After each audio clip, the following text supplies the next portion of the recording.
então vamos começar mais uma aula de história. E a aula de hoje vai começar o ciclo de mitologia grega e vamos falar justamente da criação do mundo grego. Para os gregos antigos, na origem nada tinha forma no universo. Tudo se confundia e não era possível distinguir a terra do céu nem do mar. Esse abismo nebuloso se chamava caos. Quanto tempo isso durou, até hoje não se sabe. Uma força misteriosa, talvez um deus, resolveu pôr ordem nisso tudo. Começou reunindo um material para moldar o disco terrestre, depois o pendurou no vazio. Em cima cavou a abóbada celeste que encheu de ar e de luz. Planícies verdejentes se estenderam então na superfície da terra e montanhas rochosas se ergueram acima dos vales.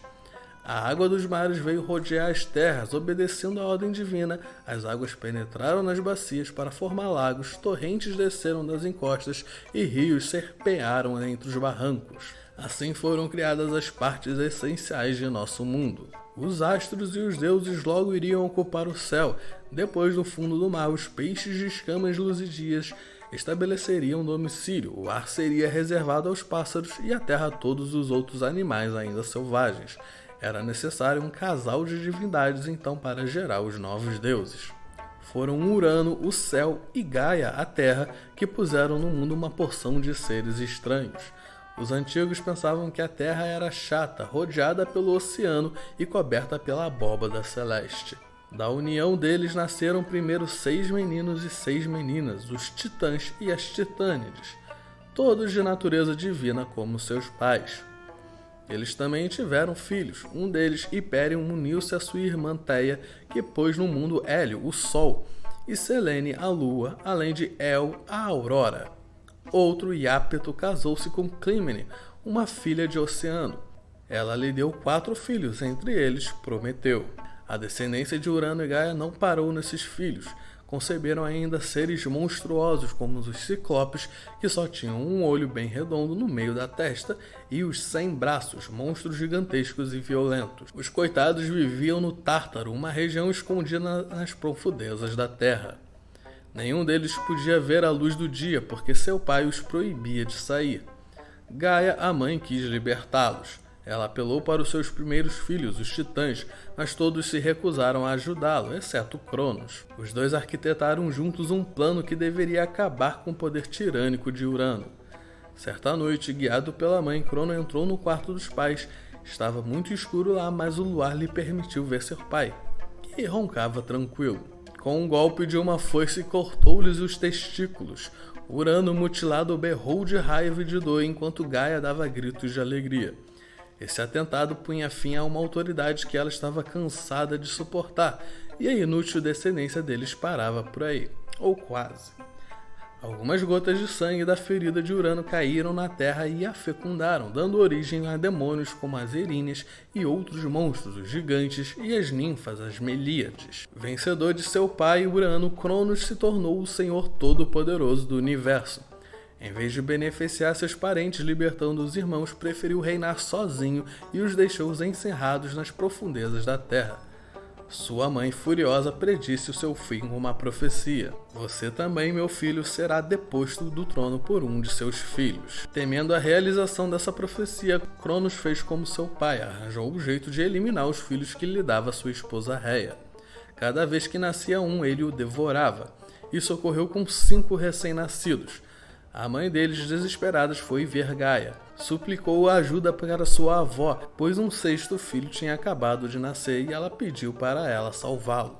Gaia disse para Réia para enrolar uma pedra numa coberta e entregar a Cronos no lugar do bebê. Ele nem iria desconfiar e engolir a pedra, como engoliu os outros filhos. Você conhece o novo titã, Cronos.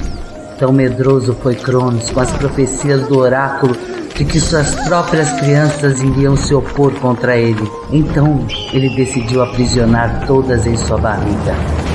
Réia ficou e assistiu todas as suas crianças serem devoradas, uma por uma. Mas quando chegou a hora da última criança ser devorada, ela não poderia permitir outra perda. Então inventou um truque para salvar o bebê Zeus.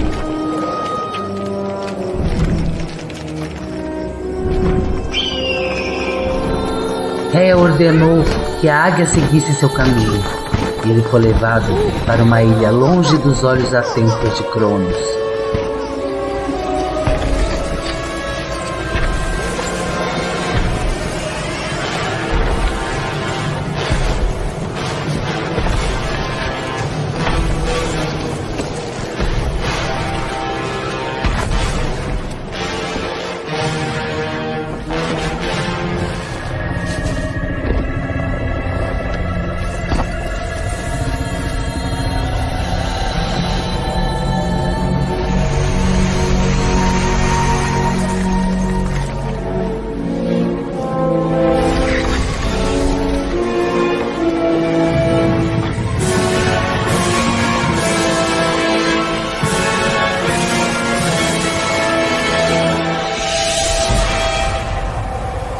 Fui eu quem cuidou dele. Fui eu quem mantive ele em segurança. Eu alimentei seu desejo de libertar seus irmãos e irmãs de Cronos.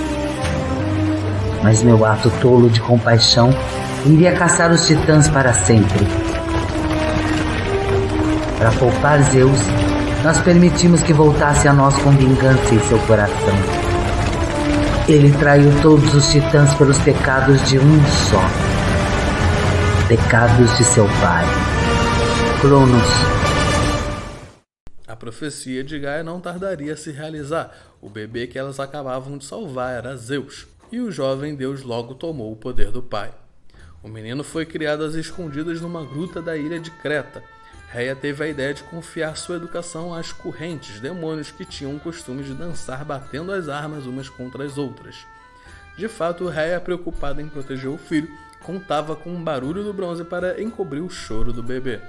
Cercado pelas ninfas do lugar, o menino cresceu alimentado com o leite da cabra Almateia e com o mel que as abelhas do Monte Ida forneciam. Essa infância secreta transcorreu harmoniosamente, sem que Cronos descobrisse a existência do seu sexto filho. Já crescido, Zeus sonhava em destronar o pai, mas não conseguiria fazer isso sozinho. Teve então a ideia de lhe dar uma bebida que o obrigasse a vomitar os filhos que engolira. O efeito foi fulminante. Libertados seus irmãos, Zeus pôde se lançar contra eles num duro combate contra Cronos e os titãs. Após 10 anos de luta, a guerra ainda continuava. Gaia então decidiu ajudar Zeus e seu grupo, revelando-lhe o conteúdo de uma velha profecia. Você não poderá nunca vencer o exército do seu pai sem o auxílio dos ciclopes e dos outros gigantes. Desça, pois, as profundezas do Tártaro, onde estão enterrados. Liberte-os e eles lhe darão o trovão, o relâmpago e o raio. Zeus seguiu esse conselho e, com a ajuda dos ciclopes, dos 100 braços e dos gigantes, conseguiu derrotar o seu pai. Favor de norte a sul. No início o mundo era um horror, com os titãs gigantes espalhando o terror. Era o lugar do mal. Não dava pé, ficou infernal. Com terremotos e vulcões reinavam caos total. Putz, garota! E logo veio seus raios atirou um ar E os maus encarcerou. demais, sozinho fez o caos terminar. E foi o que passou, e não ia relaxar. Foi prato principal. É, garota. O mundo todo a Zeus se curvou. É duro crer, mas assim mesmo ele dominou. No Monte Olimpo cada vez provou e aprovou. Embora fosse impossível, foi o que passou.